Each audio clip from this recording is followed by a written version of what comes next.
Welcome to Buffoon Brandon Banter. I'm Brandon Shepner, but you can find me on Instagram at Buffoon Brandon, and you can find the podcast at Buffoon Brandon Banter.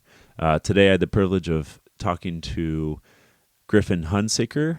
He and I both do improv and sketch at Imposters Theater, and we talked a lot about comedy, of course, but we also talked about life and religion and how we each grew up very religious, me being Catholic and him growing up Morman. And so I found it to be a really interesting conversation. I appreciate, just the conversation that came out of it.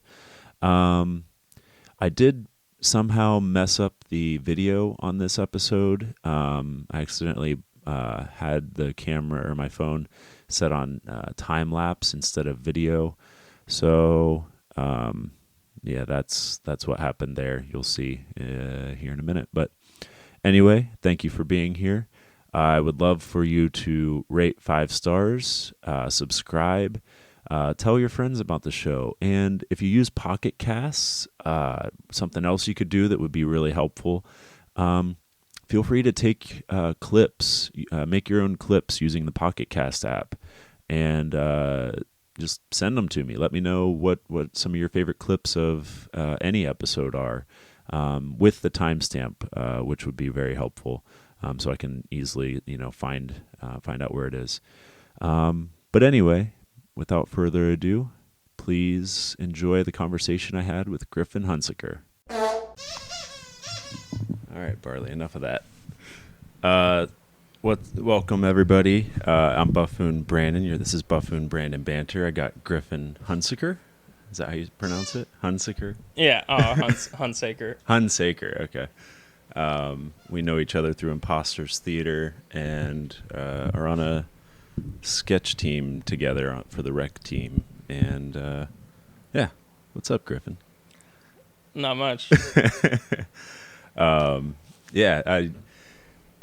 Congrats on getting the house sketch team, by the way, on the writer team. Oh, yeah. Thanks. That's really exciting. I'm excited to go to those shows and see, I'm excited that sketch comedy is starting to, we're starting to build it here. Yeah. I'm sad I didn't make it on the team, but I'm good with it. I'm happy to be able to do other stuff. It's almost everyone on it is like people who make decisions at the theater. Yeah. And then that's just me. The first meeting the other day was just, all right. Nice. I mean, it's got to feel validating, though. Like, you're there with the other people that have been doing it for a while. And you've been doing it for a while, too, because you were in LA for a bit, right? Yeah. I mean, I didn't do much. Okay. I stopped for 5 years, but... Yeah. I mean, it's still not nothing. Yeah. So that's one of the things I'm curious about, I guess, is just your time in LA and stuff. Like, what you studied at UCB, right? Yeah. How does it compare to Imposters? I mean, it's just way different because I went to LA to try and start a career. In what? In comedy. Comedy, okay. Yeah. Didn't want to assume. Yeah. So that's what that always was to me when I was there. So I don't think I had a whole lot of fun. Mm-hmm. I was taking improv classes and I knew I wanted to do something in comedy. Mm-hmm. And I thought my best bet was as a TV writer. Mm-hmm. So to maybe get a job in a writer's room at some point. Yeah. And so that's sort of what I was singly focused on. Mm-hmm. So even in improv classes, one teacher at UCB told me, you could do this if you learned to act. So I stopped doing improv. So I'm not going to be an actor. So it was a career decision to start taking sketch classes. And mm-hmm. because, that's why I was taking improv classes in the first place. Because so many people who improvise at UCB are professional comedy writers. Yeah. I feel like it helps with writing. I've definitely, and I mean, it helps with acting too. It's acting experience. Improv is just a different style of acting, I guess. Yeah. And that's the thing about, that's why I was told, like,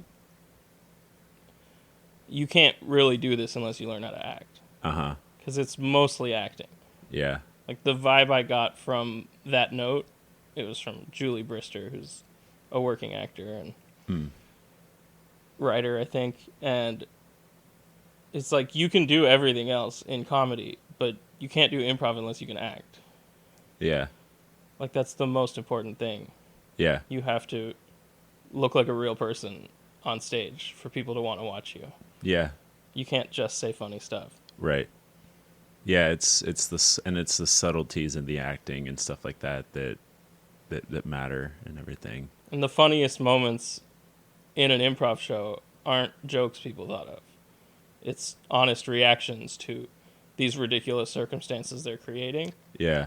So just like a look, even in my own experience, limited experience in the past year or so, just learning to react sincerely and just look at someone or even say like, that's weird, will get a huge laugh, way more than thinking of the perfect joke. Yeah. And it once you're able to get into that headspace, it kind of takes the pressure off of you to think of it. Like it that's what gets you out of your head or whatever. Or it feels like it to me. And that's when I've done my best improv. But I get in my head too much. I don't know why this just popped into my head, but when I think about like doing improv and acting with just looks or honest reactions, I think of Denzel Washington. Like when I picture him, like what I picture him is like doing something and then looking up at someone. Yeah. He does that so much in movies, and he tells you, the audience, so much with just like the way he looks up, whether he's like laughing or angry or whatever. Like he's so good at just reacting to what just happened in a way that can't be faked. Like it has to be real. Like he is in that moment right now, and there's no way he's not. Like you believe watching him. Yeah. Even though he's an actor that always plays himself, sort of, but he's such a good actor in that way. Yeah, as you brought him up as an example, like an image of him popped into my head too, just like him, just like kind of looking up and just I know exactly what you're talking about. Like with a grin or something, in some weird way that I'm kind of picturing exactly. I'm picturing like Training Day at Denzel right now, like in the car or whatever. What do you have a favorite Denzel movie since we're on the topic? Or have you seen Unstoppable? I haven't seen Unstoppable, no. It's with Chris Pine before Star Trek, so before Chris Pine was huge. And it's about a train, and maybe I did see this. The brakes don't work, so they're having to try and stop this train. That it's just those two on a train. Yeah, and Chris Pine is like, he's a kid who shouldn't be in that position. Like his dad was in some authoritative position in the railroad. And so he sort of went straight from school to sort of an important position. And Denzel Washington's just the old head who's like, knows how to do stuff. So it's him. It's so good. I feel like I watched it a while ago, but I don't remember much of it. It for some reason it's also reminding me of the Taking of Pelham 1, 2, 3 or something like that. It came out around the same time, maybe. It's the same director. Oh, it is. Star, is it really? And they're both about trains. Okay. He's like the guy in the operator. Like he's not in the director train, is. He's like at a cameo. No, Denzel is. Oh, okay. I got you. John Travolta takes over the train. And he shoots like a rocket launcher at one point, right? Like I kind of remember a rocket launcher from a like a helicopter or something. Either from a helicopter or towards a helicopter. Taking a Pelham 1, 2, 3 is like subways. Oh. So I don't think there'd be a helicopter involved. Yeah. It's been a while. It's been a while since I've seen it too. Well, cool. Let's get into our top 5 list real quick. I've for the other 2 podcasts, this is the third one I've recorded so far. We've done them at the end, but I'm curious, like what what it'd be like to just do it at the top. Okay. If you want. And this was a random weird top 5. I don't know why I thought of it. It might be. I don't know. Hopefully, it's interesting. Yeah. Did you find it fun to come up with a top 5 of your top 5 lists? I'm coming in cold. All right, cool. I came up with mine this morning, so. Okay. All right. Let's start from what's your preference? Starting from 5 or 1? Do you have one? 5. 5. All right, cool. What? Because my number one's gonna really just be satisfying to get to. Oh yeah, for sure. All right. What's your top or your 5th then? Top 5, the movie with Chris Rock. I think it's kind of about doing top 5 I don't know. Is it really? I've never even heard of it. I don't think I've seen it, but I know there's a movie called Top 5. Okay, that's a good choice then. Yeah. Maybe he directed it? I'm not sure. Yeah. All right. Well, my number 5 top 5 list is video games. Okay. I'm picking just real general. I don't know. We're not actually naming those top 5. I mean, we could go real deep into it, and we can go do top 5 for each of our top 5s. But we're talking about 25 things each. That's too many. That's too many. I already took 5 off of there. Well, it's technically 30 things each. Is it? If each list is its thing. 5 times 5, 20. Isn't 5 times 5, 20? No, but each list is also a thing. Yeah, so yeah. I got you. It'd be 30. Yeah. All right. Yeah. What's your number 4? Times 2. Yeah. So 60. 60. Yeah. That's too many things. That's too many things. That's not a top 5 list anymore. It's I mean, compendium. Yeah, that's our entire episode. Then is just talking about our top 60 things. Okay, 4 is the top 5 lists. So what we're doing now? Okay, I'm glad it made the list. I appreciate that. Yeah, it's like a honorable mention. My number 4 is top 5 bar foods. So okay, yeah, just like wings, burgers, tots, pretzels, yeah, quesadillas, pickled eggs. Scotch eggs. Did you see that someone made the world's largest Scotch egg with an ostrich egg? No. Yeah, it's like 8+ pounds or something like that. A giant Scotch egg. But I mean, I don't know how easy it is to source an ostrich egg, but it seems like a record we could beat if we just got a bigger ostrich egg. And right. More sausage. Yeah. Just need someone with a right, big ass deep more fryer. Sausage. Yeah. The sausage is amazing. You could get a regular egg. That's true. And put 9 pounds of sausage on it. It'd be pretty wild to do a robin's egg and then just like put like 10 pounds of meat around it. Yeah. Just call it a Scotch egg. All right, what's your number 3? Number 3, top 5. Bugs. Yeah. Top 5 bugs. Do you have an honorable mention for the top 1 bug that you want to that you really want to make sure people know about? The beetle. The beetle. Yeah. I found it's the best bug. Yeah. I found a beetle in my house the other day, and I sent my landlord a picture of it because it was like this big. It was huge. You feel free to push him down. Barley, off. Off. Get down. He doesn't know boundaries. But yeah, I found it, and it scared the shit out of me. But I guess it looked like a roach, which scared me. But it's not a roach. It was just some kind of beetle. But okay, that was a weird tangent. Anyway, top 5 TV shows. The last 3 of mine are very generic, but yeah, I'll mention my top 1 TV show. No, that's too hard. Never mind. Go ahead. Okay. What's your number 2? Cheeseburger toppings. Cheeseburger toppings. Ooh, I kind of want to unpack that one. Number 1. Yeah. Cheese. No, that can't be a top 5 cheeseburger topping because you can't have a cheeseburger without cheese. Exactly. So you agree. No, but Apology accepted. but the top 5 cheeseburger has to have all the ingredients that aren't cheese, or else it's a top 5 hamburger ingredient list, and then cheese is just the number 1. That's not true. That's true. You can't have a cheeseburger without cheese, so the top 5 No, I cheeseburger. agree. So that has to be number 1. No, but there's not a cheeseburger list if you don't have cheese. That's why it has to be number 1. But it doesn't have to be included in the list. You're wasting a pick.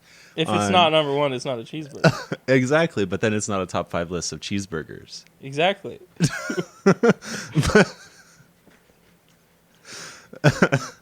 I feel like I need to die on this hill. Like, Because you can't, because a hamburger, if we did a top 5 hamburger list, then you could have cheese as the number 1. And it's like, oh yeah, then you got cheese as that. But if you have a top 5 cheeseburger list, it's kind of redundant to have cheese, unless you're talking about double cheese on your cheeseburger. so if you're making a list of the top 5 hamburger ingredients, Yeah. number 1 would be ground beef.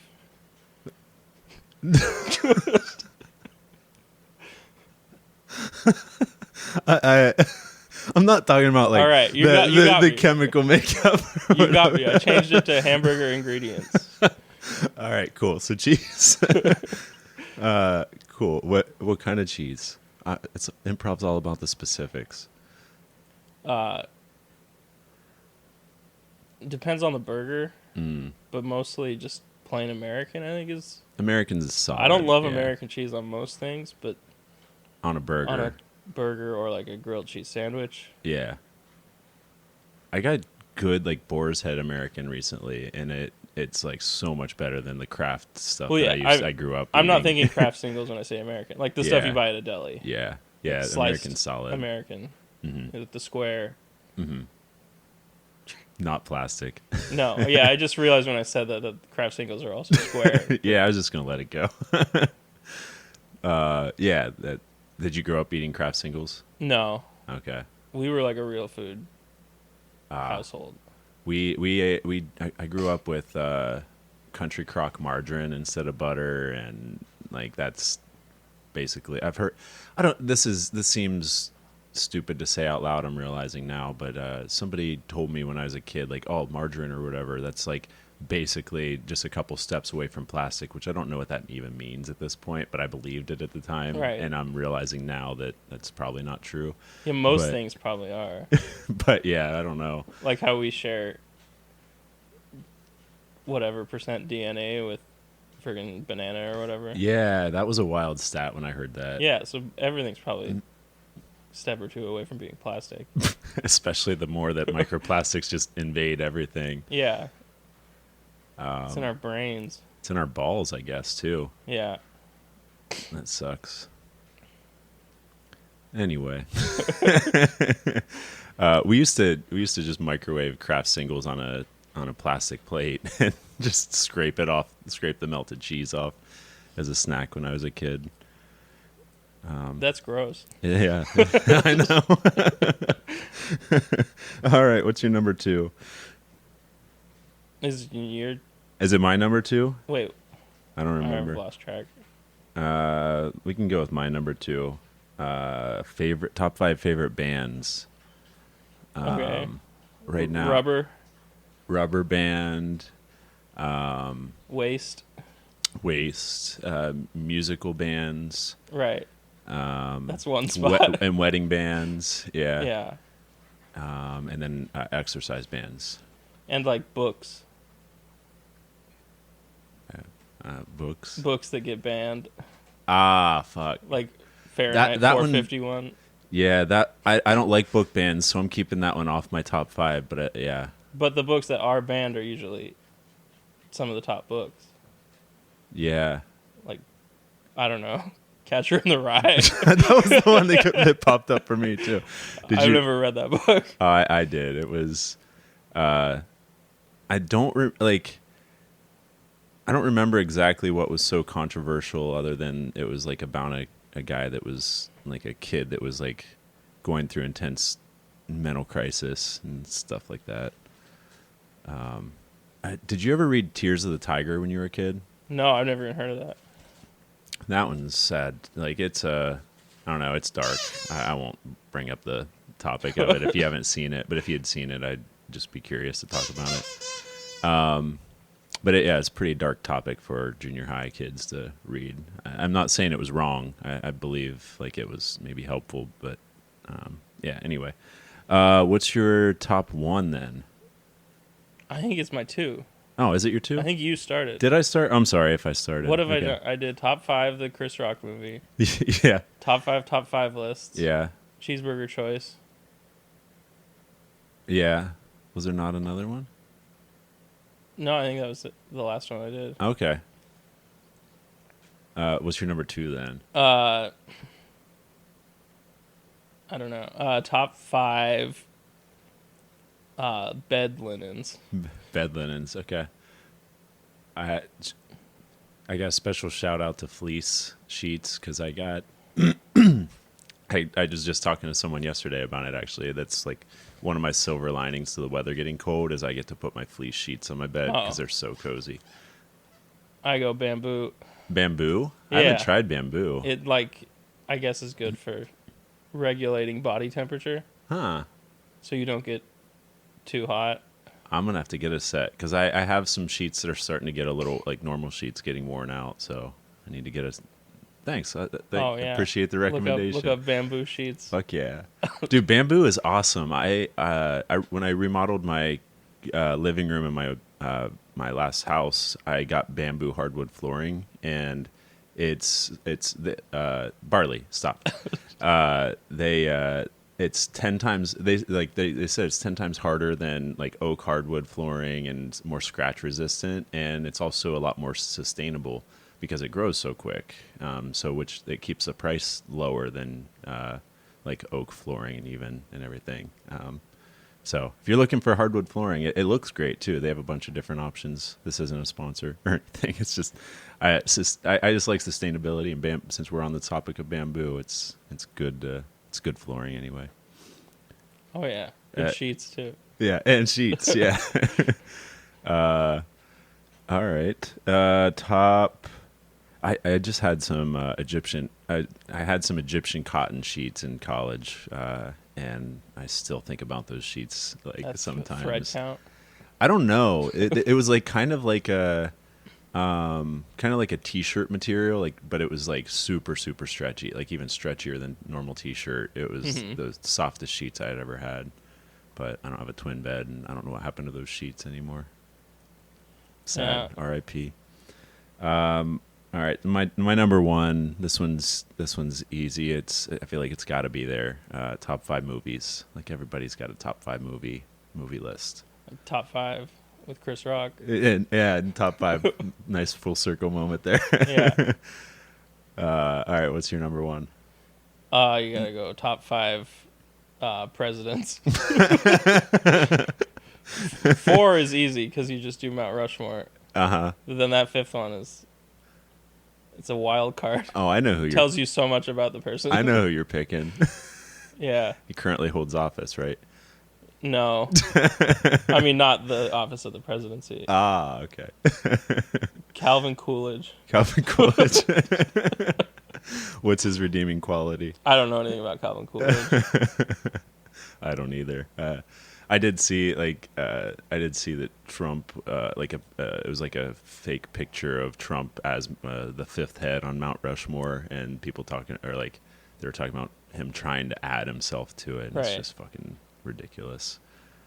I just watched a 13-part PBS miniseries from the 70s about the John Adams and his lineage. Mm-hmm. It's pretty cool. What about him? I mean, he was just a monumental figure in American history. Was he overall a good progressive direction, or was he more of like a fuck this guy? Yeah, I think mostly they were pretty good. The Adams family. The Adams family. That's good. Because he defended the British guards who did the Boston Massacre, which was sort of maybe a propaganda job.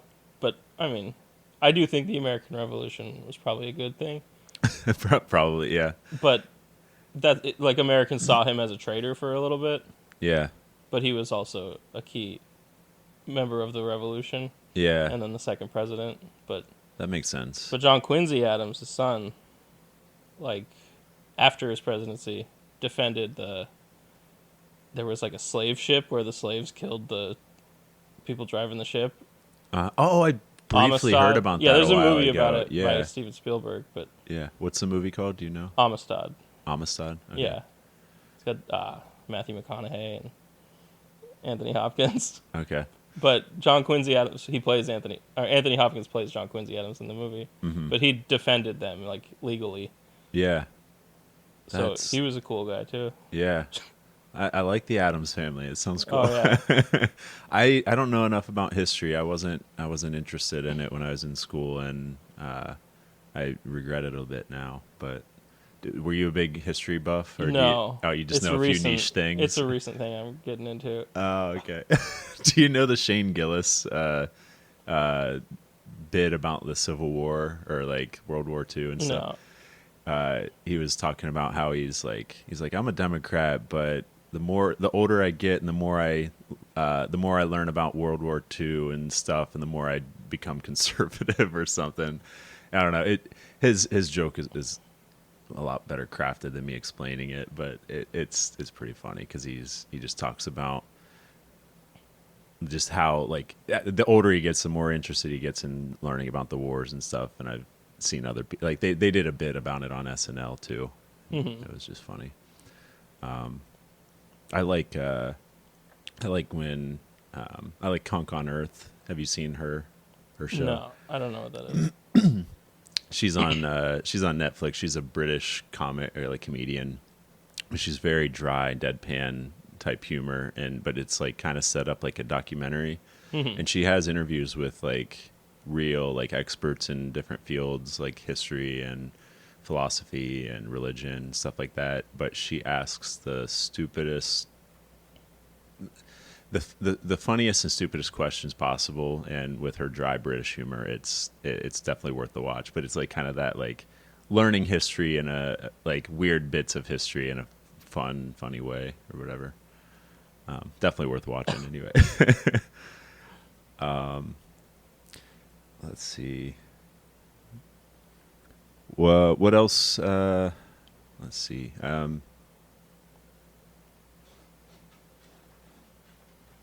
What are you into any like conspiracy theories or anything like that? I mean, not really. No, Just the true ones. just the true ones. How do you filter? No, I mean most conspiracy theories are just anything anyone would call a conspiracy theory is. It's not real. It's just the simplest explanation of something is Occam's razor. usually true. Yeah. That's Occam's razor, Like I believe. Especially like when you think about, I don't know, whatever, how many people need to be in on something. There's no way, like for the government to, other than Epstein or whatever, which that one's true. Yeah. Well, okay. What's your take on UFOs then? You don't have one? No. I don't know. I just I'm intrigued to know what they are, and it just feels like something's being covered up with it.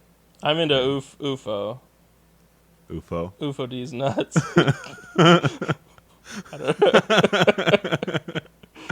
Yeah, that's a good subreddit to follow. There's a lot of good stuff on there. UFO D's nuts. Yeah. All right. Well.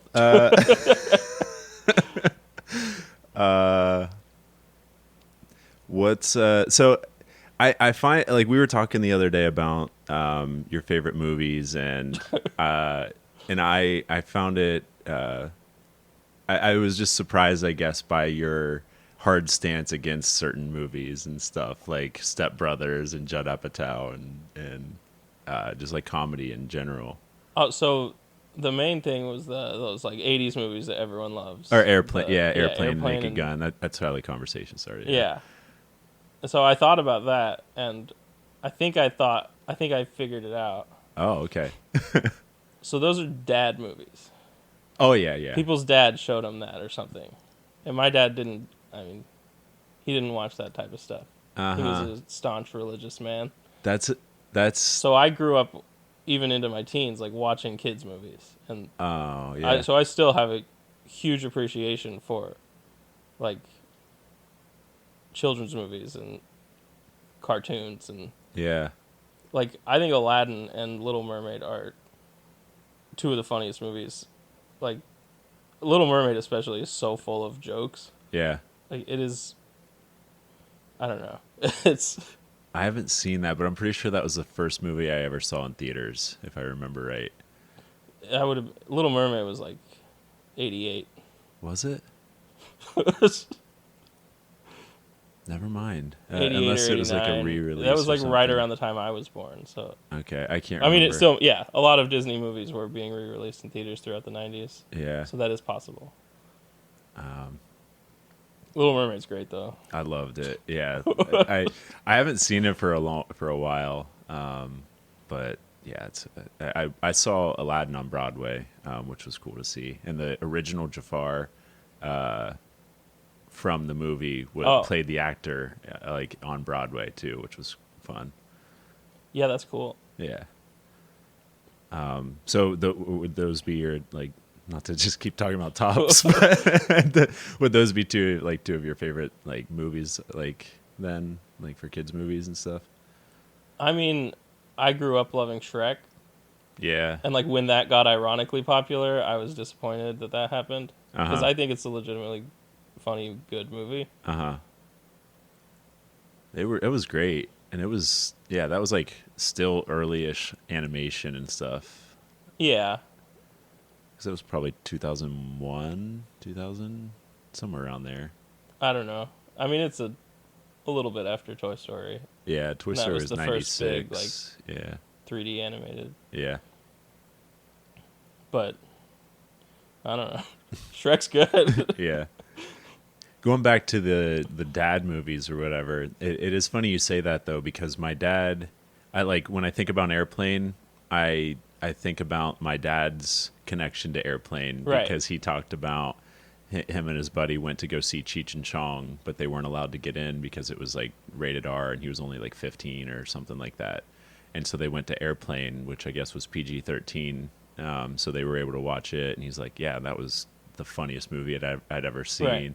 And it's kind of funny because back in those days, there were certain like PG-13 movies that would have boobs in them or whatever, and that was one of them. Because Yeah. and It might be PG. maybe It might be before PG-13 existed maybe because that was in the 80s. Weekend at Bernie's 2 has a brief like I'm pretty sure it's PG, and it has like a girl that loses her top on the beach, and there's Yeah. like a few frames that I've definitely paused on like when I was a kid. But it's like wild because like now it's so specific that you can say the F word once, you can say Yeah. the S word or shit twice, and I know that from the movie Be Cool. If you ever saw that, do you ever see I've that never one? seen it, no. There's that is the only scene. I don't even remember what the movie's about, but I'm pretty sure it's Alec Baldwin, and he's just like he's like a movie producer or something like that, and he's just talking about the ratings and stuff like that, and like what's allowed. And it was like, oh, it's a fun learning moment because I Yeah. had no idea. It can't refer to sexual intercourse. though. Oh yeah, forgot about that too. Yeah. That makes it R. Yeah. But in like, there were also just different rules in like the movie In the Heat of the Night, which is Sidney Poitier, like mystery sort of noiry. Mm-hmm. That's rated R because a teenage girl is pregnant in it. Wow. Like there's nothing else in the movie. Yeah. It would be PG. That's an odd because reason. There's evidence that a minor had sex. It's just like Wow. that made it rated R. Wow. There's just different So standards. Is it still like that? You think? Like, is Juno, was that rated No. R? No, Oh, it's okay. not like that anymore. Okay. That would be PG if it came out today. Yeah. This is this is a weird thing to bring up maybe, but I was watching a movie with the girl I was dating at the time a few years ago, and we were watching The Secret Garden. Have you seen that? When I was a kid. Yeah, I hadn't seen it since I was a kid, and whoever the director is, I should probably look it up. He There's a scene where the main girl, who's like, I don't know, 12, 13 or so, is in the tub, and it shows her like drying off, and she's like you can see her top and everything, and it's just like, what the fuck is going on? And it's a PG movie, and it's like showing like basically child porn. I mean, it was just It's just weird, man. Like people weren't as weird about it. I understand. I understand, I guess, but it was just like a weird director's choice, like for that to happen. I don't know. It skeeved me out, and it's like, especially in the light of all the Epstein stuff coming out and everything. It's just, I don't know. It was just like, it just blew my mind when I saw it, and it's just like, right. It was weird. Sorry.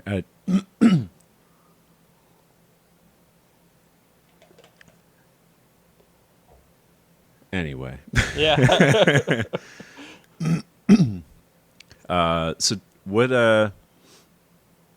what's your favorite thing about improv, or like doing comedy, or like what do you like, what brings you to it, and like what keeps you going with it? I mean, I don't have any other interests really. I mean, I get into stuff sometimes, but there's nothing I would ever want to do like as a career. Mm-hmm. Then I don't know. It's just fun to be good at something. Yeah. And just growing up in the house I grew up in, like that was, I don't know, social currency. Was that just being funny was all that mattered, I guess, to me, especially, but yeah.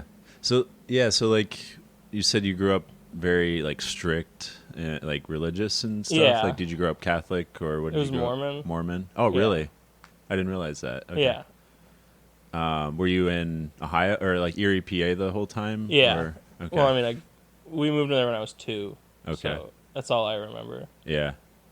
What was that like? Are you still practice? Do you practice Mormon at No. all? How long ago did you like kind of break from that? Like 8 years ago Oh yeah. when I was 27. Yeah. So, I mean, it's weird because I didn't grow up around other Mormons. Like, Yeah. the congregation of where I, like, in Erie is, like, the whole city of Erie. Yeah. Because it's just, there's no Mormons out here. Yeah. There's probably more in Cleveland than Erie, but, Yeah. I mean, but, so I was just weird, even among religious kids, I was, like, this weird other thing. So, and it's such a high demand religion if you, like, actually follow it. As far as like the amount of time you have to put towards it, or like attention. Yeah, and like how stuff, much it dictates who you are. Yeah. Because if someone can be a practicing Catholic, that's not the first thing you know about them. Yeah.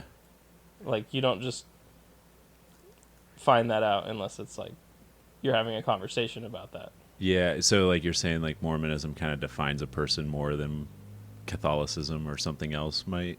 Yeah, especially because it's out here. That's true. Like if you're in Salt There's Lake a lot of City, it's Catholic going to people be here. Yeah.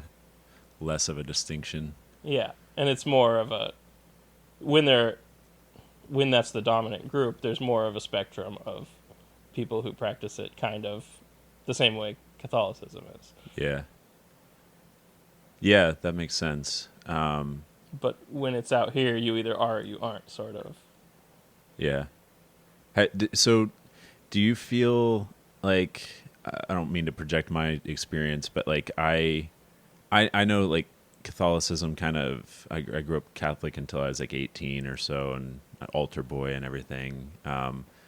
And it, like there was like some trauma or like just whatever like stuff that I've had to kind of unlearn and unpack and stuff. Is it kind of similar with like your experience with Yeah, Mormonism and stuff? Yeah, I it's mean, crazy. I figured that's a loaded question, but Yeah, yeah, like it, what's been a way that you do it? Like, do you go to like did you go to therapy and stuff like to help I've with done it? some, Yeah, but I'm not doing it right now. But I'm taking kind of a break right now too, but like mhm. cognitive to behavioral therapy or Yeah, just like meeting with a yeah, therapist. yeah, that's what I've been doing. I've been learning more about parts work and internal family systems recently, and I've been wanting to try it. I just haven't started like looking up how like who to contact about that yet. But it sounds interesting. It's more of like a like in there's like you have child protectors in your psyche or whatever that you can kind of talk to and like help rewire like a perspective or whatever. Yeah, Pete Holmes talks I about it didn't all do the any of time. that. No, I know. I haven't either. It just sounds interesting. But hmm yeah, I mean, if Pete Holmes says I love it, Pete Holmes. He's got I don't know, his insight on philosophy and stuff is close to how I like identify and have kind of come to my own spirituality and stuff. So it's just nice to kind of hear him discuss it because it helps me process my own, I guess. yeah, cool. Yeah. So what was like? Are there parts of the Mormon and like being Mormon that you liked or miss, or and if you don't want to keep unpacking this, we can move on to something else. But I mean, not really.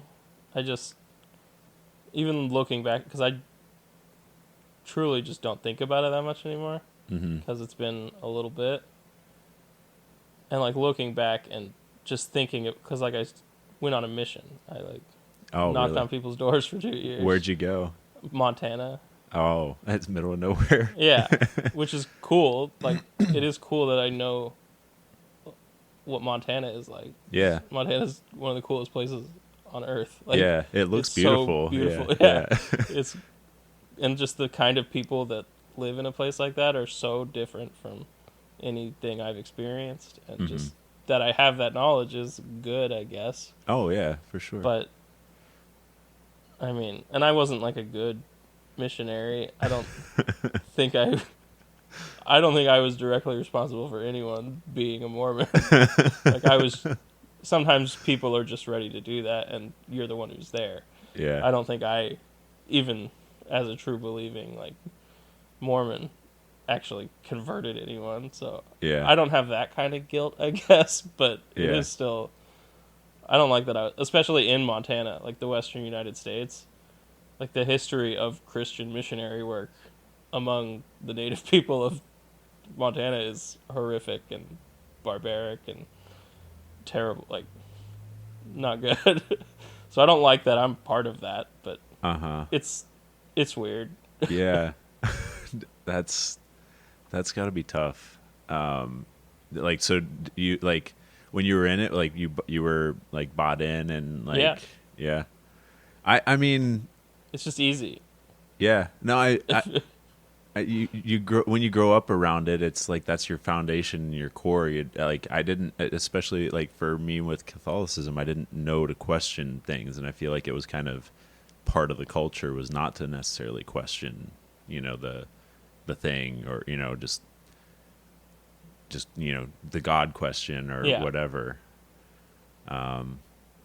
So I guess what's your what do you think about the like what's the meaning of life and stuff now? Like how do you like do you have a certain perspective that you abide by or not abide by, but like just like uh what do you think like God is or whatever? I just I kind of just don't care. Yeah. So I mean, you'd probably call me an what's the word? Why can't I think of it? Agnostic. Agnostic. I was gonna guess But even that, that but feels like more of a label than I even want. yeah, Because I don't know. I feel like if there is some all powerful truth or whatever, I don't know, they'd understand what I went through. Like, yeah. I unless it's the Mormon God, then I'm fucked. But well, that's the thing is like I don't think it's so specific to any one thing. Like what I took a comparative religious thought class, and what one of the main things I took from it was understanding that all these other religions are kind of saying the same thing, and they're referring to the same type of like energy, and it kind of it took the idea of an all powerful choosing, like making decisions God out of the equation, and more of just like a it's the energy force that brings, like, that just is what it is, and it's just all around and always has been or whatever, and right. it kind of it took the pressure off of me having to be able to define it. Bring Pete Holmes up again. He said he talked to ACDC road manager who gave him. This sounds like what I want to base my life on. It is, yeah, right. So he said the ACDC road manager told him that God is the blanket that we put over the unknown to give it a shape, or the blanket that you put over God to give it a shape, or something like that. I'm sure I'm messing up the quote a little bit, but he talks about it in his book called Comedy Sex God, and that's, if you're interested in, if you like Pete Holmes, it's a great book because he talks about his own like his own experience with being he was on his way to becoming like a youth minister and stuff at one point and everything, and so it's just like his journey wrestling with on getting away from like the church and stuff like that, but finding his own spiritualness and stuff. Because like I had a really bad resentment towards Catholicism for a while, because like I was like atheist for a few years, and it just like really depressed me because I kind of felt like my entire life was based on lies and shit, and it was hard for me to wrestle with that and build towards anything that felt real. And I don't know, finding a new structure was really helpful. But I think it's probably, if you force me to guess, people just saw the sun and the moon and whatever, and stars and like clouds and volcanoes. And we're like, this all means something. Like, humans want to create a story out of whatever. yeah, It's like, I don't know, if someone's missing a bunch of in a basketball game, I should probably give that context. If a good shooter is like missing a bunch of shots and then makes one, you're like, oh, he was due. Like, you created that narrative in your head, but each shot is still just as likely to go in. yeah. There's no such thing as like momentum of like, it's just sometimes shots go in, sometimes they don't. It's just statistics. But so we want to create these stories in our heads. We do it in every aspect of our lives, and that's, I think, where religion comes from. Is just people saw the sun or like the phases of the moon and created a story around it, and just when crops sprouted or whatever affects their lives, and that's why there are similarities around the world, is because they're all looking at the same stuff and like trying to farm stuff like everywhere in the world. Yeah. So it just, we wanted answers and we made our own, and that's what religion is to me. That's Yeah, no, and I feel like it may have started as stuff like that, but there's but like then God took over. God's like, let me take it from here. Yeah, I don't like. I feel like there's like there's another level of spirituality that you can tap into or whatever. Like, I've definitely felt like with meditating. I don't meditate as much as I used to, but like I've felt like like a connection to something, or I felt like I got to a different like state or whatever.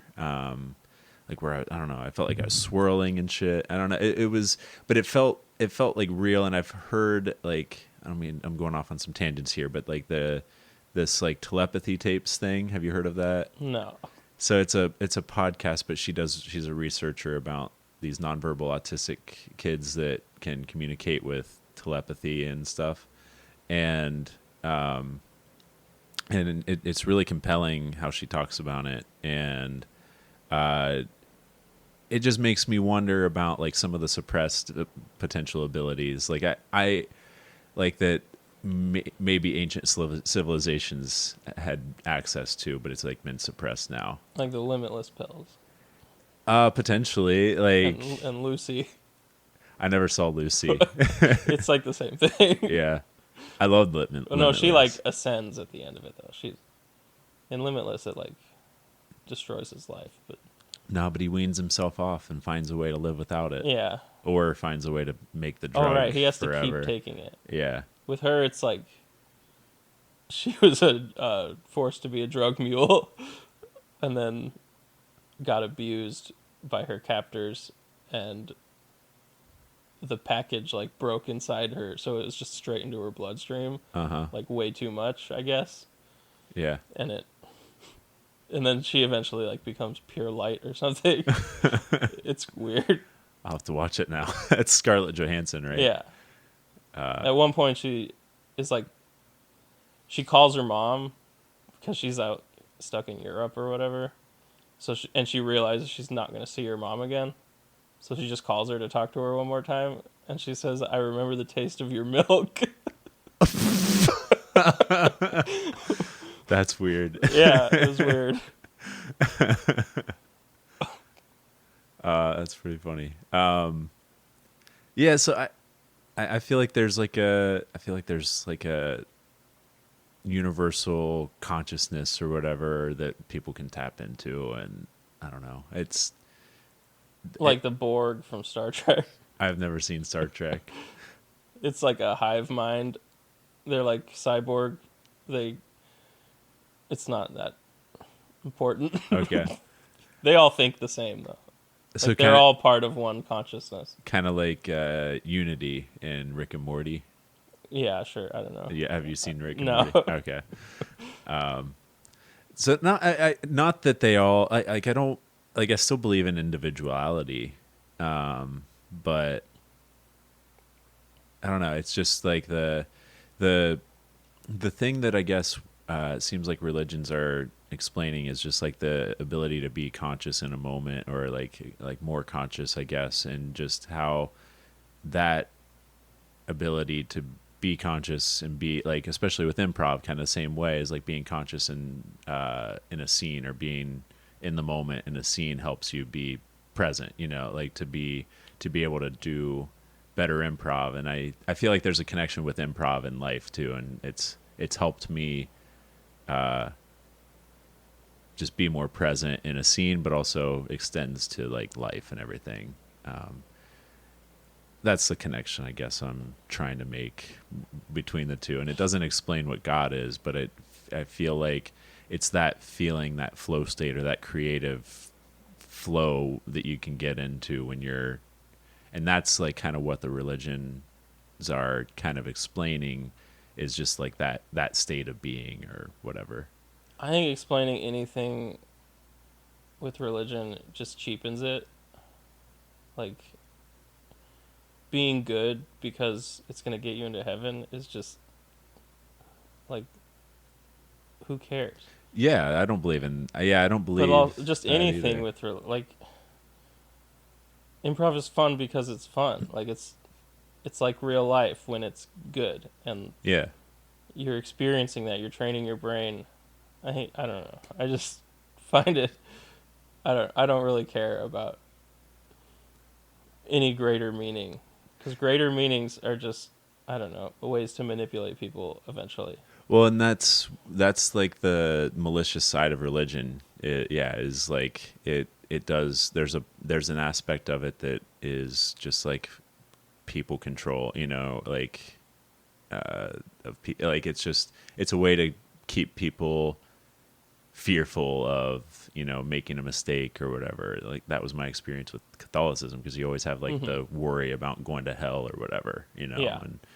and I don't believe in like a hell as a place, but I believe that certain actions that a person can take can lead them to have to experience life that is more difficult, and the more bad choices that you might make with like those guidelines or whatever is what makes a person live in a place that feels like hell. You know what I mean? I feel like it's more of a metaphorical space like that, and like heaven's kind of the same thing. Is like if you do your best to like pursue the light and the happy, it's kind of like the Secret too. If you saw that documentary or know much about it, it's just No. like the law of attraction, basically. Like if you, it was a really popular documentary back in early Netflix days and stuff. But Okay. it's something like that Oprah Winfrey was real big on and stuff, and just like basically it's just like if you focus your energy and attention on something,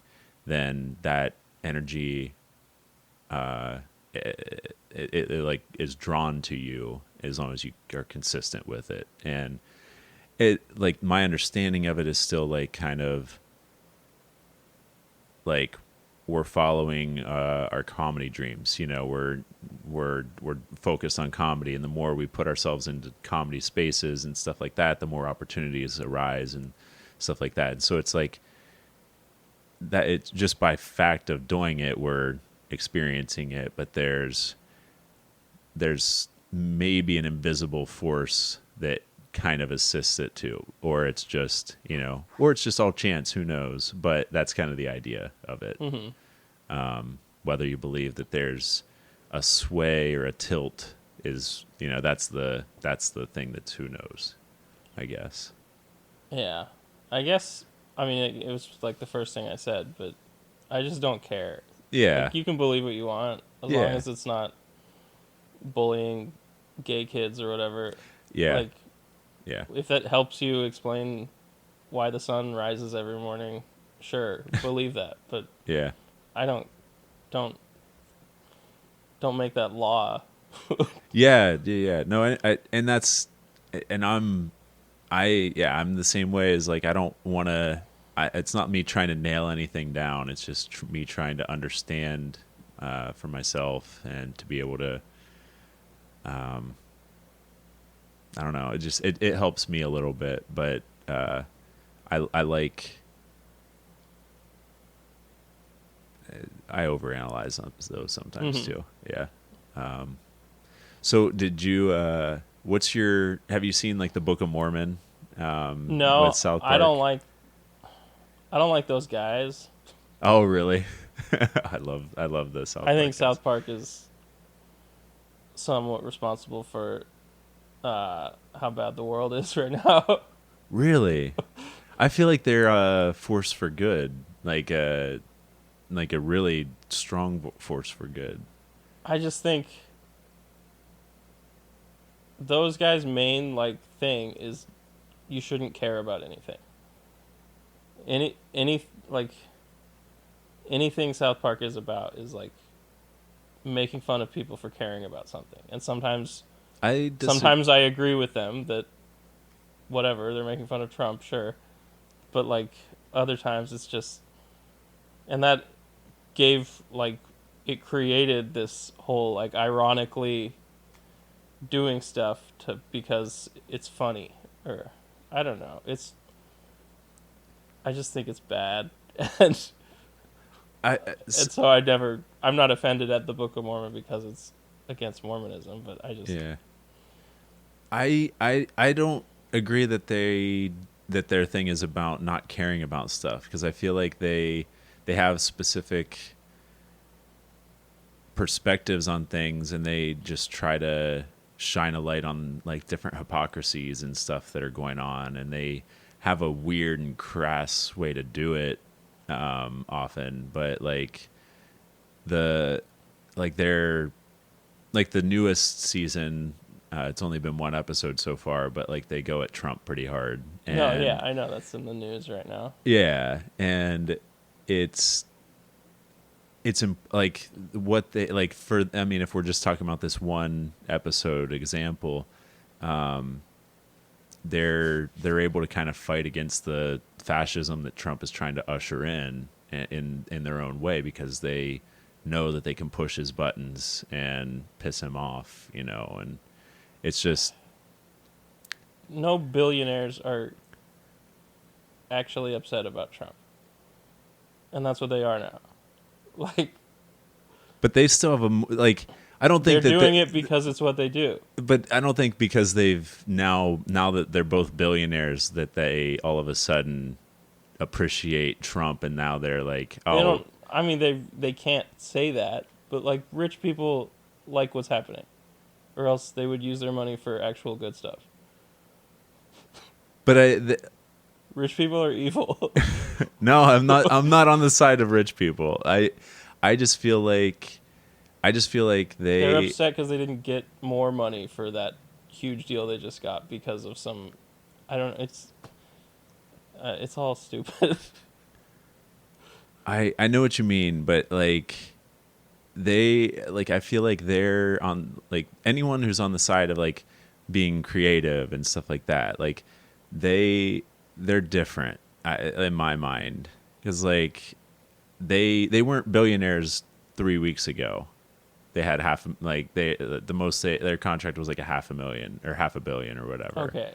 And so my point is, like, I don't think that them getting one contract just like changes them to different people. And I'm not saying like 500 million is not rich. Like, they're already rich, and I understand that, like, super fucking rich. When you're rich for that long, you're not a regular person anymore. I know, and this is not me defending billionaires, of course. Like, but my point is, it still feels like they're fighting against the corporate billionaires, and they're the billionaires that are like the ones actively making life more miserable for people. They're bringing a fun entertainment and commenting on the bad shit that like Republicans and shit are trying to do, but they're helping by shining a light on it. But like when we're talking about the people that are getting bought by oil lobbyists and like oil barons and like all that stuff, like those are the people that are actively making our lives more difficult for their own capitalistic gain. Yeah. I guess that's my main point. Well, even I got distracted by the money thing, but I just hate South Park. That's fair. And yeah, it exists to make fun of stuff. And I think that's not a good way to do comedy. I don't think it's good. I think it makes the world a worse place. Yeah. Like every episode of South Park is like, what's the new thing they're mocking? Which, even if it's something worth mocking, it's just, how do you do that for so long? And I don't know. Yeah. And it's why, even in like popular movies, I mean, there's other stuff at play, but the like prevailing sense of humor of popular movies is like, oh, this is all crazy, isn't it? This just happened. Like Marvel movies and stuff is just, it's that, and like, I mean, Joss Whedon has a huge part in that, but it's, everything is so ironically detached, and it's embarrassing to care about something. When really the best movies, even like Marvel movies, are where they actually care about it and the stakes feel real, and they're not going, I just killed a dragon. Isn't that weird? Like, no, it's, we want to believe you actually care about this. Mm-hmm. And all South Park is just not caring about anything. See, I still feel like they do care. Like when they bring in a character like PC Principal, and he's such an intense, like, over the top parody of somebody. I don't know what any of this is. Well, so I guess like, and I don't care to know. That's fair. That's fair. Basically, I don't know. We can move on from South Park then, because If you haven't seen the new stuff that is more I serialized, haven't seen the old stuff either. I okay, haven't seen any of it. okay. So it's a. I'm one of the good guys. I've never watched South Park. But you have a strong opinion about something you haven't watched. Yeah, it sucks. All right, that's fine. What's something that you love watching and like what's one of your favorite shows? That John Adams documentary. I haven't seen it. No, you haven't seen the Adams Chronicles? Is that what it's called? Yeah. It's got the guy from Boy Meets World, Corey? Mr. Feeney. Mr. Feeney. I love Mr. Feeney. He plays John Quincy Adams. It's a great performance. That's cool. I guess he also played John Adams in 1776. It's a musical about the founding fathers. Uh-huh. So he's played both generations of John Adams. That's cool. And in Boy Meets World, it's called John Adams High. Whoa. That's where they go to school. That's a fucking really cool I connected connection. as I was watching that. I'm like, that's probably why they called it that. Yeah. Because he played John Adams in a movie. Yeah. And especially with the good character lore behind that and Mr. Feeney being such a positive like influence Voice in that of show. wisdom. Yeah. Yeah, that was a great show. I always had a big crush on Topanga, just like everybody, but Yeah, she's a weirdo now. Is she? I haven't kept it. I haven't followed up. Okay. I think she's like a crazy conservative person. I'm not sure. Like Sydney Sweeney. And her husband was the shrimp in the Cinnamon Toast Crunch guy. The shrimp in the cinnamon. Yeah. There's a shrimp in the Cinnamon Toast Crunch. There commercial? No, it was a Twitter thing. I don't know what you're talking about. 2021. I wasn't really much on Twitter much. It was I can't remember his name, but he like tweeted a picture of there were like shrimp tails in a box of Cinnamon Toast Crunch, and he was like tweeting at General Mills of like how could this happen or something, and it got a lot of traction. Like it exploded. Yeah.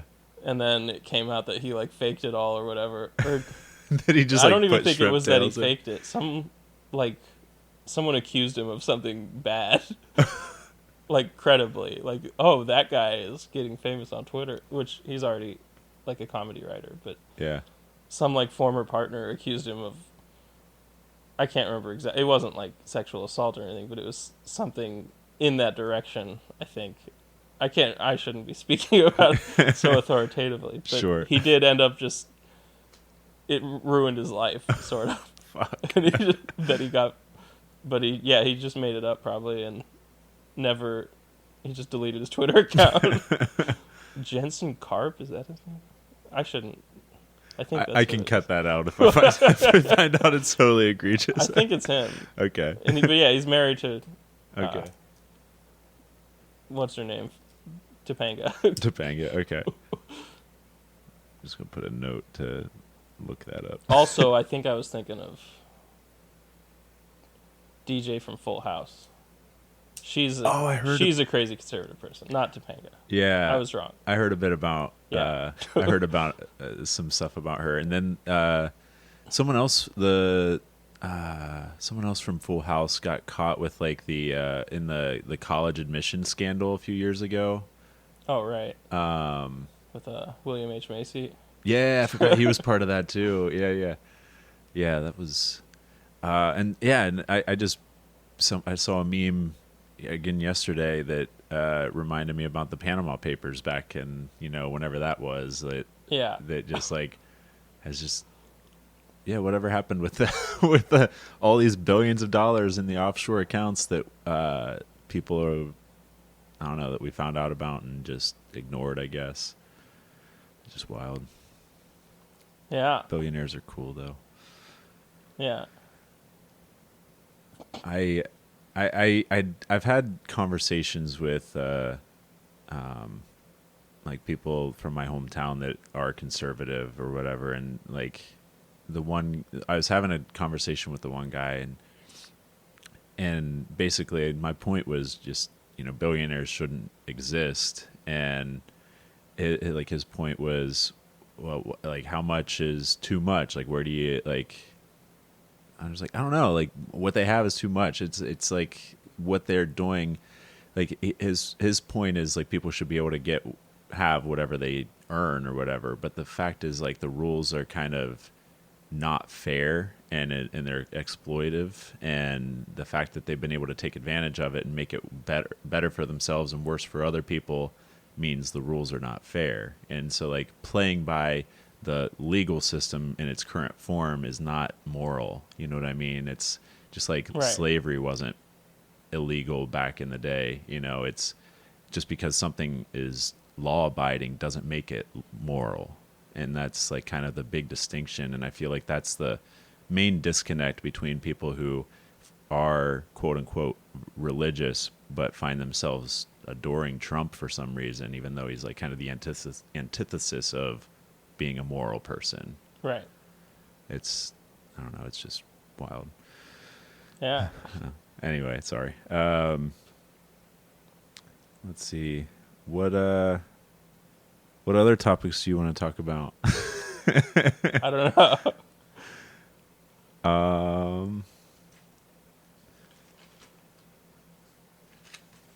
I just got random shit Let's hear it. here.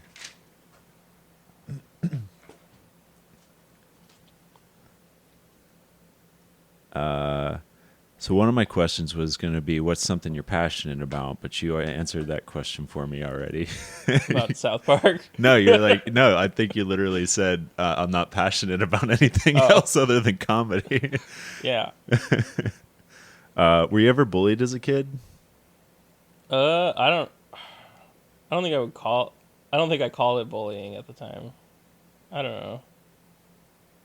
I wasn't like picked on. I think I was excluded from stuff, but I also did that myself by like being a weird religious kid. Yeah. I wasn't like beat up or like given wedgies or whatever. Yeah. But I don't know. Okay. I don't know what I would call it. Maybe. No, I mean, like... Not in like high school, That's good. but before then maybe like middle school and oh. Okay.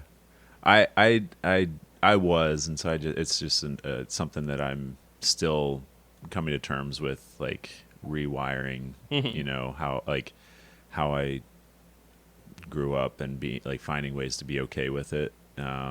Because like can't change it. I can only change my perspective on it now and set healthier boundaries and stuff.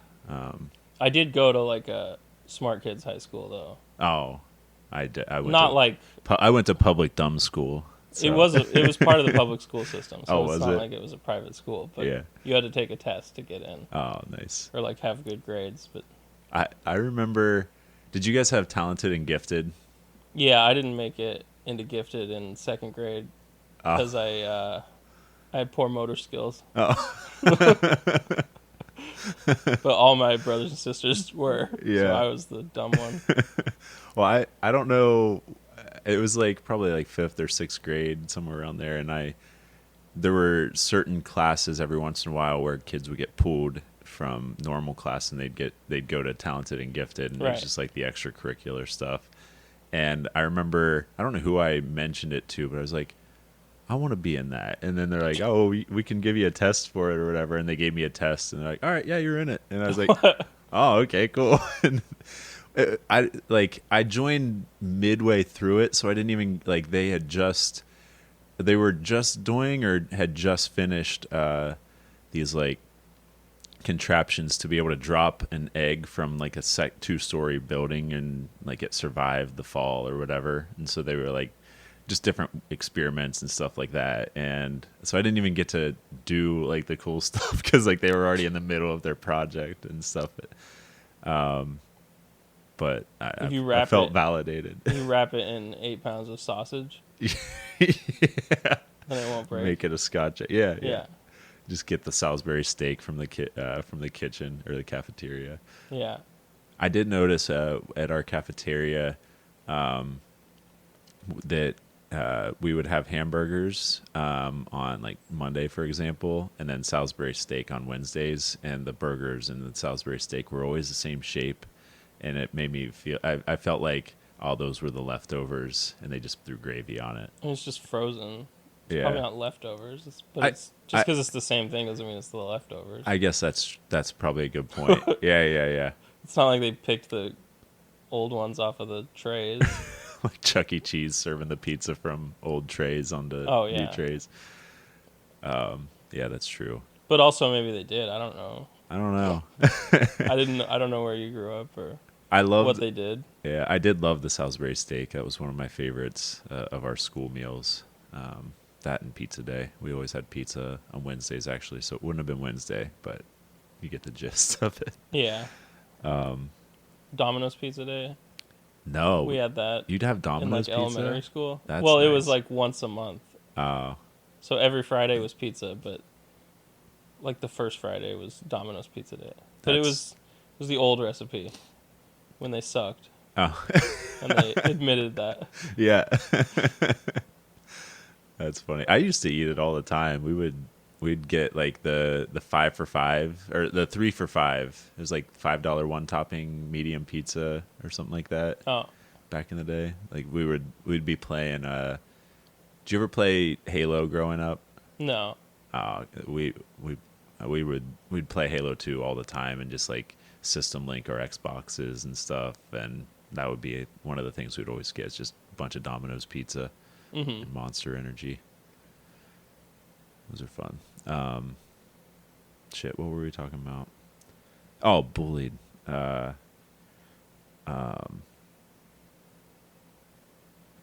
I guess we talked about that.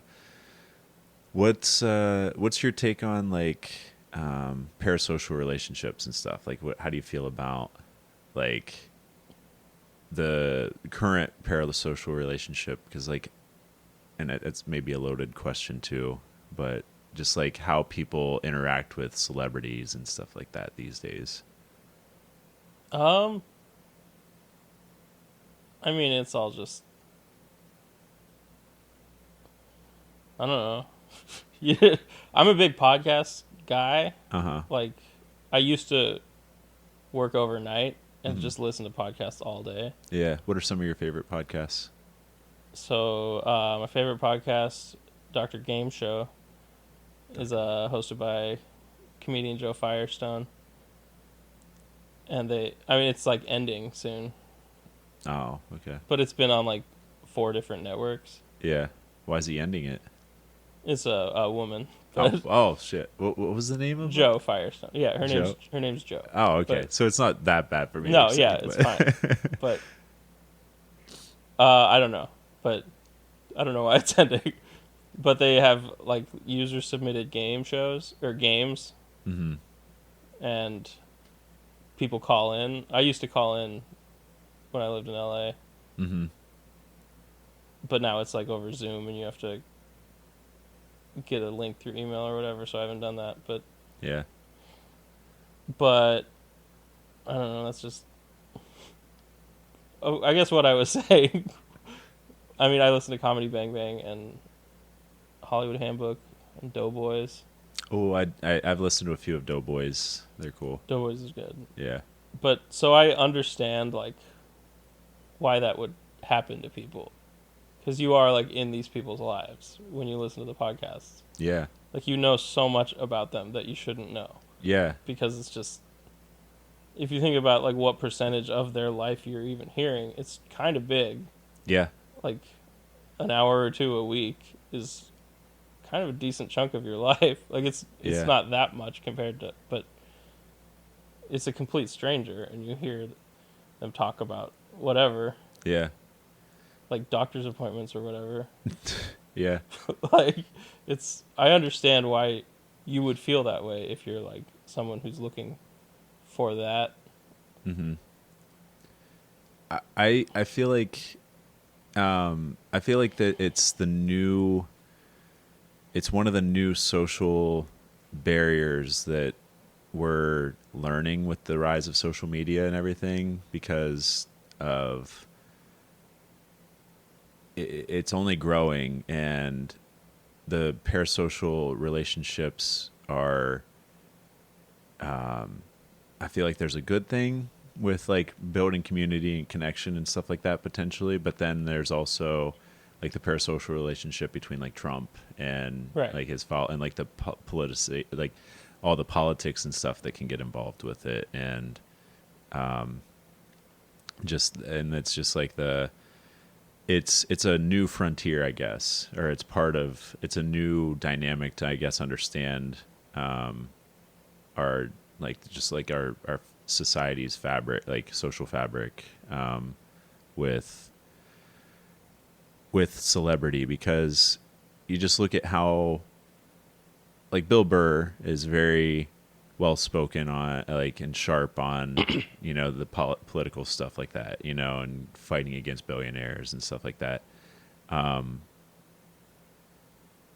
like people have been turning to him, for his insight and stuff like that. And he's tried to push against that. He's Yeah. like, I'm just a comedian, but he does have a good take on stuff. You know what I mean? And so it's like so many people are looking for something that they don't have to think about, and they just want to latch onto somebody. You know what I mean? Like people latch onto Trump and just like, that's like their guy, and they can't be told different. Mm-hmm. And it's wild because it's just turned so many things into like a us versus them like mentality, and it's like a team sport, and it's like dehumanizing because people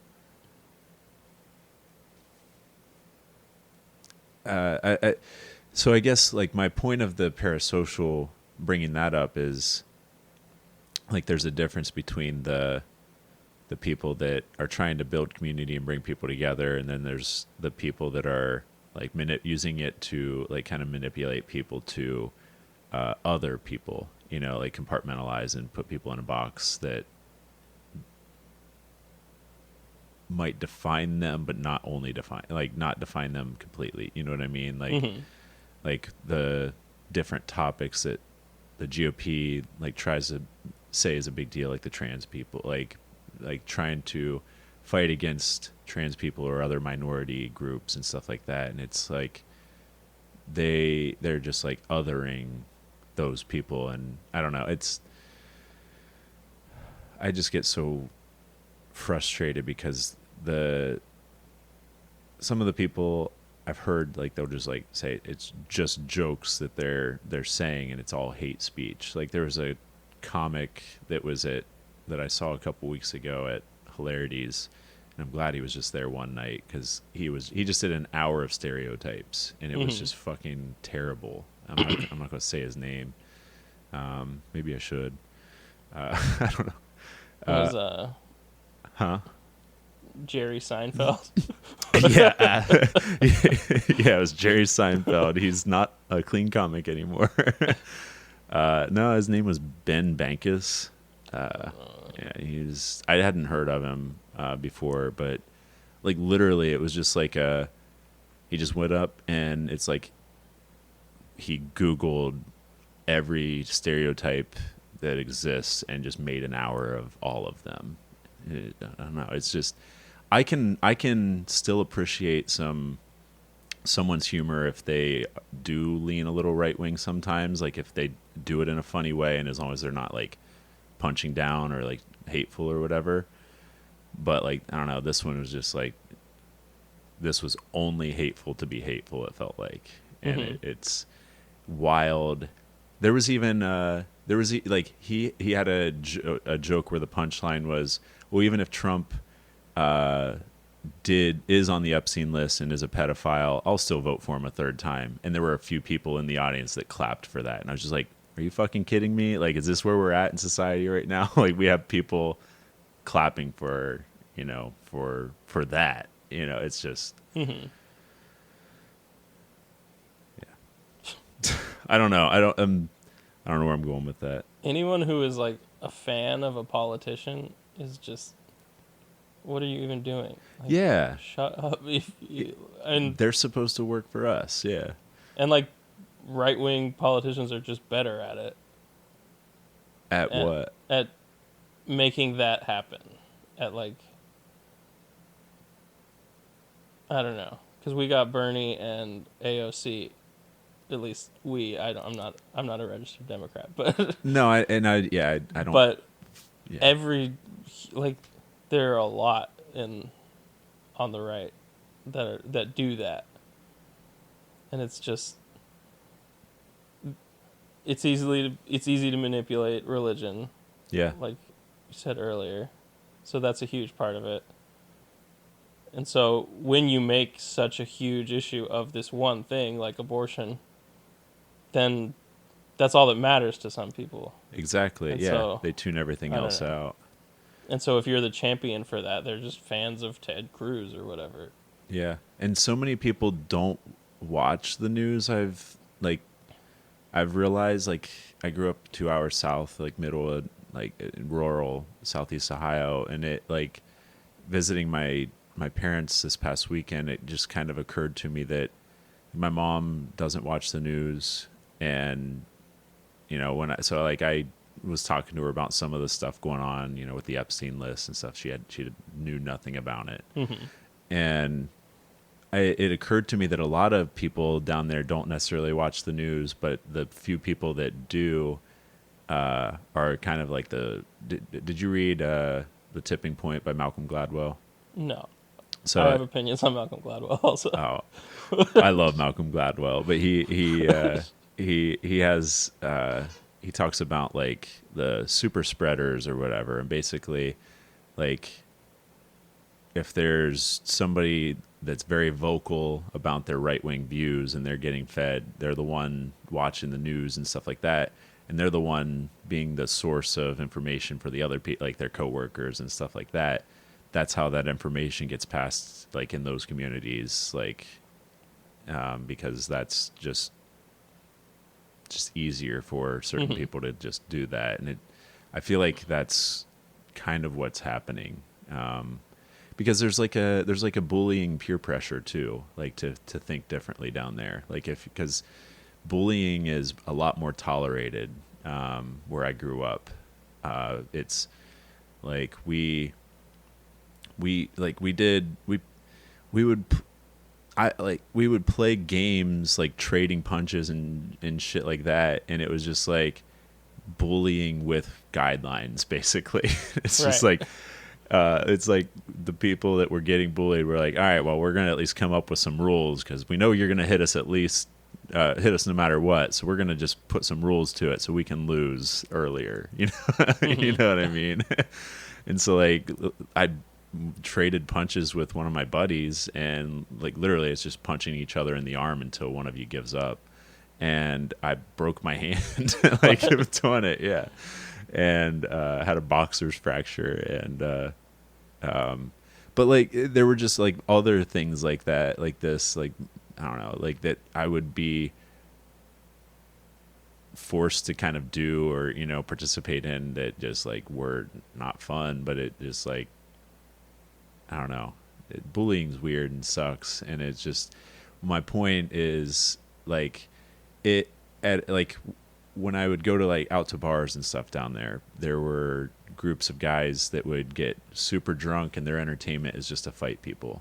Like literally just fight people that they don't know. If you're at a party and they don't recognize you, you might be their like the person they pick out to just confront.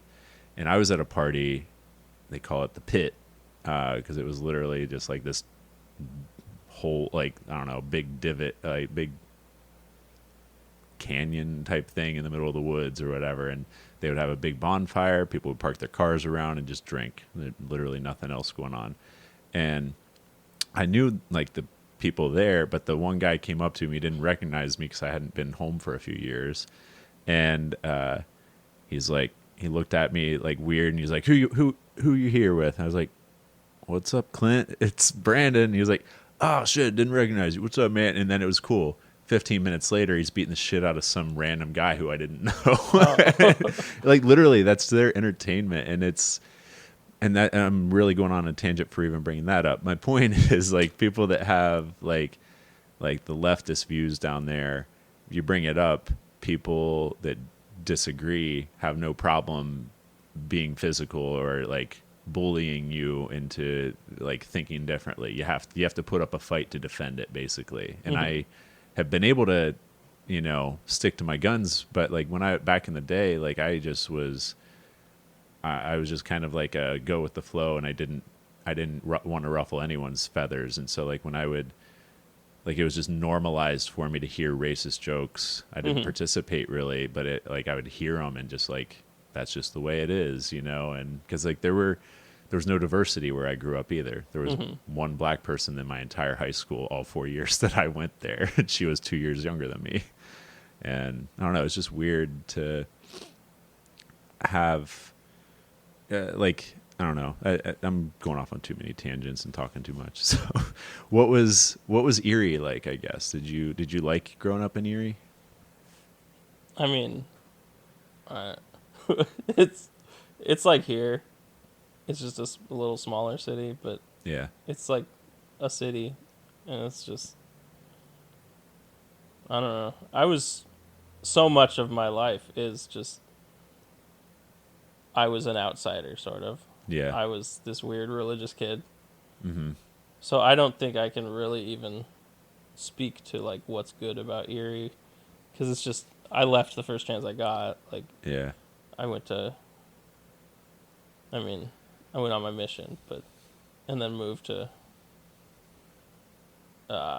California and stuff. So yeah, like I just never wanted to be there, just because that's all I wanted to do when I was there was leave. I yeah, don't know why, but yeah. You just didn't feel comfortable in like the I don't know. religion Like stuff, or I'm not friends with anyone from high school anymore. So it's like there's no reason for me to be there. yeah. Other than Candy's adult playground. Yeah. In like Fairview, or I don't. Is that the town it's in? I think so. Yeah. Around there. I love that you told me that was the first thing you knew about me.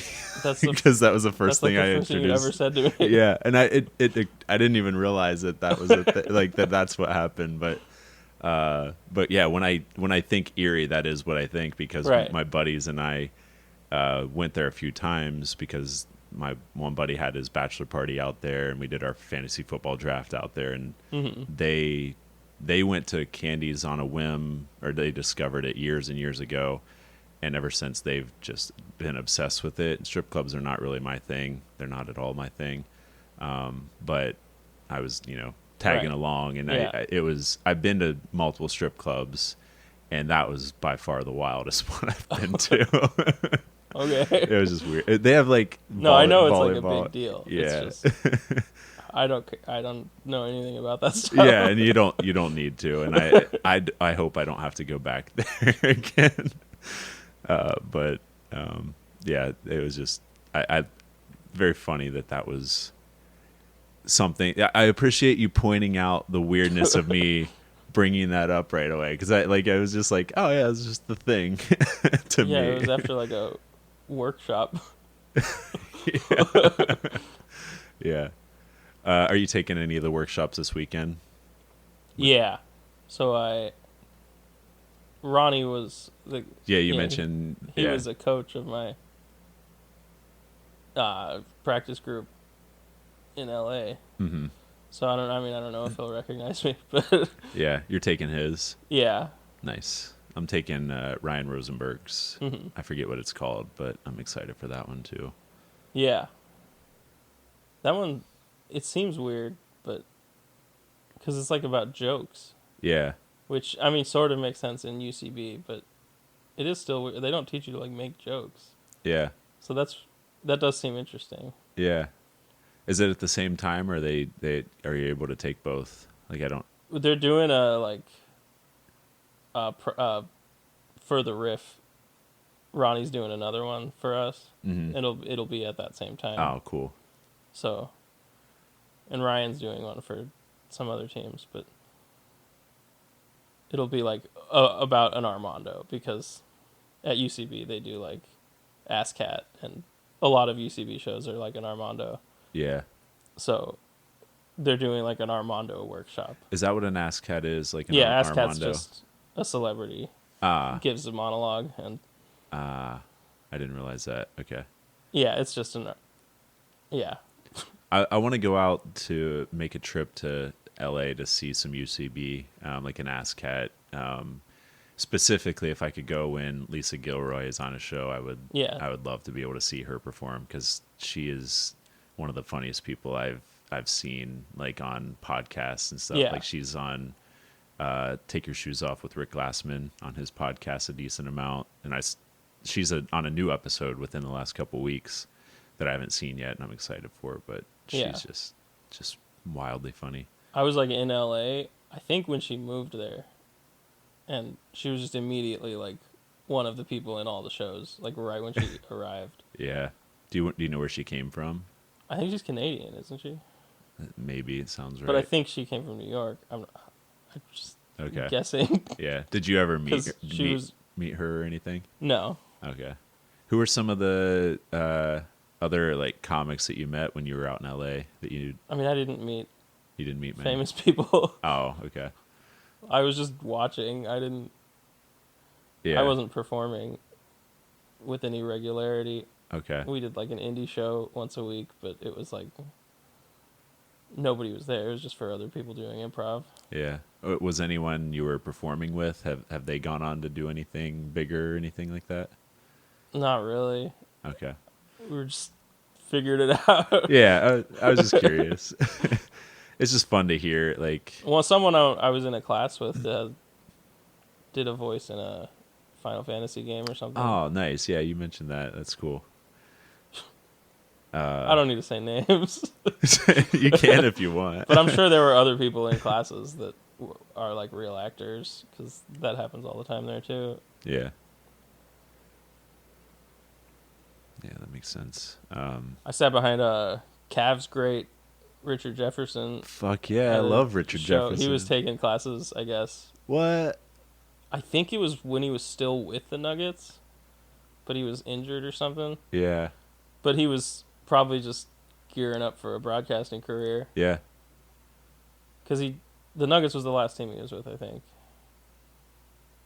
I don't remember. But yeah, I was like walking out of a show, and he was just like in line to go into the next show, and I'm like, I'll go. And I sat like a row behind him, and yeah, texted my brother like, I'm sitting behind Richard Jefferson at an improv show right now.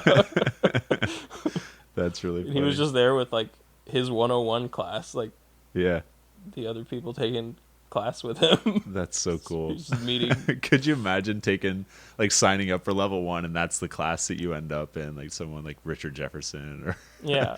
That'd be pretty cool. I had a guy in my level 1 that was on the Real World. Oh yeah. That was pretty fun. Like I didn't even know until like we had already I'm pretty sure it was like the graduation night for level 1 that I learned that he was like he was in the Real World, and Kaylee mentioned it because she recognized him, and she asked him, yeah, because I guess she was a big Real World fan. That makes sense. His name is Isaac though, and I've actually he's doing more acting stuff. When I was on set as an extra in Superman, I bumped into him. I was in my car, but he was on the sidewalk running up and down the bridge. Oh. And it was fun because we were like right next to each other in the scene and everything. But, yeah,